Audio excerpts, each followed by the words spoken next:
మీరు నేరస్తులకి కొమ్ము కాస్తూ అన్యాయం వైపు నిలబడినప్పుడే మీరు ఆ విలువని కోల్పోయారు. మొట్టమొదటిసారి న్యాయం చేతిలో ఓడిపోబోతున్నారు. ఏయ్!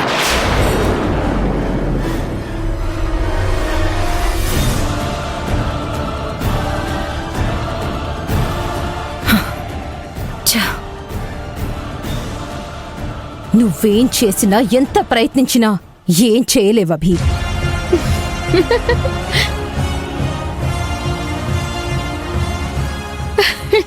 ఈ మాట ఒక నేరస్తురాలు చెప్తుంటే నాకు నవ్వు వస్తోంది.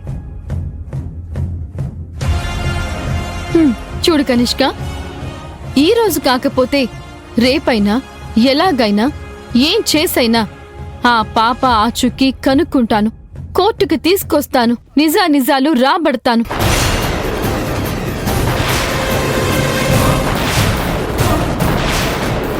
నువ్వే అసలైన నేరస్తురాలివి అని ఈ ప్రపంచానికి చూపిస్తాను.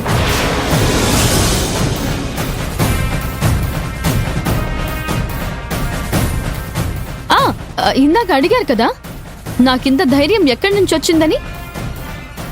ఈరోజు మీరే ఆ నమ్మకాన్ని నాకిచ్చారు. రేపు అదే నమ్మకంతో ధైర్యంగా మిమ్మల్ని ఓడిస్తాను, న్యాయాన్ని గెలిపిస్తాను.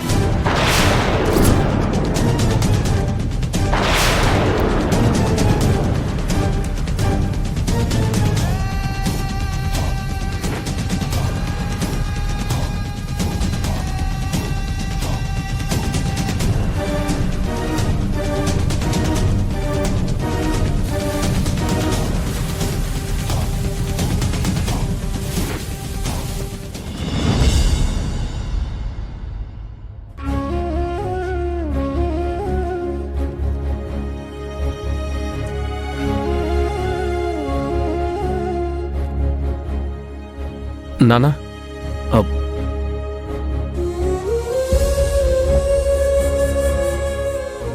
మేము అనుకున్నది ఒకటి అయ్యిందొకటి అన్నట్టు అయింది. మనం కేసు గెలవడానికి చాలా దగ్గరగా వెళ్ళాం. కానీ కనిష్క, ఆ లాయర్ వైశాలి కలిసి మా ఆశలపై నీళ్లు జల్లారు. వాళ్ళు వేసిన అనుకోని ఎత్తుగడని ఎదిరించే ప్రయత్నం చేయలేకపోయాం. రేయ్, శత్రువు మనకంటే బలంగా ఉన్నప్పుడు మన ప్రయత్నాలు ఒక్కోసారి బెడిసి కొట్టొచ్చులేరా. అంత మాత్రం చేత ఆగిపోతామా ఏంటి?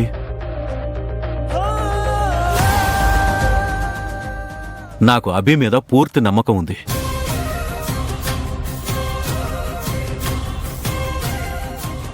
నా మీద ఆ నమ్మకం ఉన్నందుకు చాలా సంతోషం మావయ్య. కానీ నా ఆత్మవిశ్వాసం ఎందుకు కొంచెం సన్నగిల్లుతున్నట్టుగా అనిపిస్తోంది.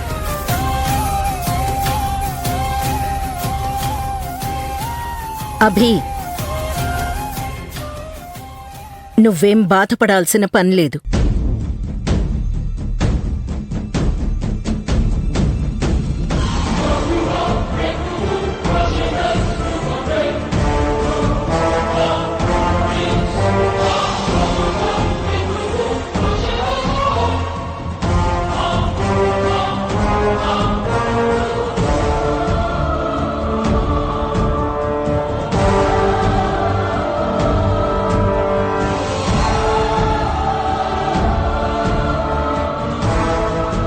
నువ్వు నిజాయితీగానే పోరాడుతున్నావని నాకు అర్థమవుతోంది.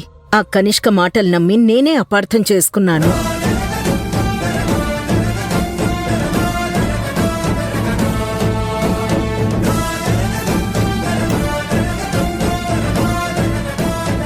వేదా, నువ్వేనా ఇలా మాట్లాడుతుంది? అరే, నాకసలు నమ్మబుద్ధి కావట్లేదు. వాస్తవాలు కళ్ళకి కట్టినట్టు కనిపించాక కూడా నేను నోరు విప్పకపోతే నా మనస్సాక్షి నన్ను ప్రశాంతంగా ఉండనివ్వదండి. వేదా, నీలో వచ్చిన ఈ మార్పుకి నాకు చాలా సంతోషంగా ఉంది. చూడభి, మన కుటుంబం మీద పగపట్టిన కనిష్క అనే కట్లపాముని, అది నీపై కక్కే విషాన్ని నేను పసిగట్లేకపోయాను.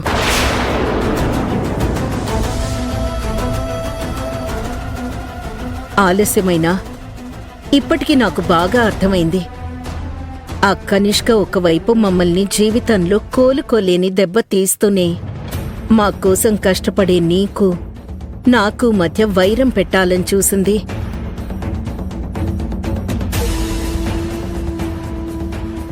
ఈరోజు కనిష్క చేసిన పనికి నాకు బాగా బుద్ధొచ్చింది. ఇప్పుడు చెప్తున్నాను విను. మన కుటుంబాన్ని ముక్కలు చేయాలని, నాశనం చేయాలని కంకణం కట్టుకున్న ఆ కనిష్కకి నువ్వే బుద్ధి చెప్పాలి.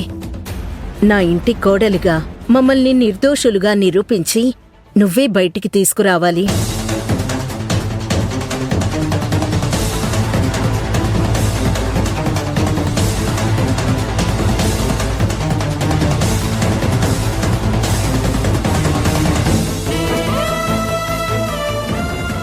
అమ్మా, నువ్వు అభిని ఇంటి కోడలుగా అంగీకరిస్తున్నావా? ఇన్నాళ్ళు ఎవరిని అభిమానించాలో, ఎవరిని అవతల ఉంచాలో గ్రహించలేకపోయాను రాహుల్. ఇప్పుడిప్పుడే నా తప్పొప్పులు నాకు అర్థమవుతున్నాయి.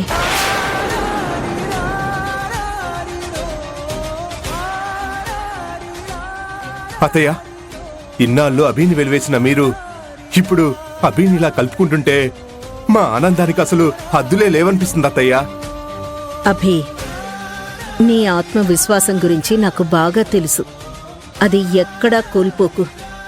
నీ బలాన్ని నువ్వు మర్చిపోకు. ఈ మాత్రం నమ్మకం నా పైన మీకుంటే చాలత్తయ్య. ఎదురుగా ఉన్నది కొండైనా అనకొండైనా ఢీ కొట్టి నిలబడతాను. ఎంతటి రాక్షసులనైనా ఎదిరించి పోరాడతాను.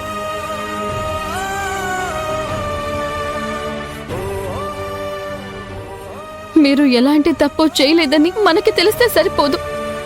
ఆ నిజం ఈ ప్రపంచం ముందు నిక్కచ్చిగా, నిర్భయంగా నిరూపించి మిమ్మల్ని నిర్దోషులుగా ఈ లోకం ముందు నిలబెడతాను. మీ మీద పడిన మచ్చని చెరిపేసి మిమ్మల్ని బయటకు తీసుకొస్తాను. ఖచ్చితంగా తీసుకొనొస్తాను. ఇదేనమ్మా అభి, నేను కోరుకుంది. మీ అత్తయ్య నిన్ను అర్థం చేసుకుంటే నువ్వింకా ధైర్యంగా పోరాడగలవని నాకు బాగా తెలుసమ్మా. అభి ఎప్పుడు మన కుటుంబం కోసం, మన క్షేమం కోసం మాత్రమే ఆలోచిస్తుంది. అందుకోసం ఎంత దూరమైనా వెళ్తుంది, ఎంతమందినైనా ఎదిరిస్తుంది. నాకైతే మనం ఇప్పుడే కేసు గెలిచినట్టు అనిపిస్తుంది. మన కుటుంబాన్ని ఆ కనిష్క విడదీయాలని చూస్తుంటే మనం కలిసికట్టుగా ఉండడమే మన తొలి విజయం. రే శ్రీకర్, నువ్వు నిజం చెప్పావురా. ఇదే కదరా ఇన్నాళ్ళు మనలో లోపించింది. ఆ కనిష్క చేతిలో బలమైన ఆయుధంగా మారింది. ఇక కనిష్క కాదు కదా, ఎవరూ అభిని ఆపలేరు. తనకి తోడుగా మనం అంతా ఉన్నాం. పోరాడి గెలుద్దాం. మన కుటుంబాన్ని కాపాడుకుందాం.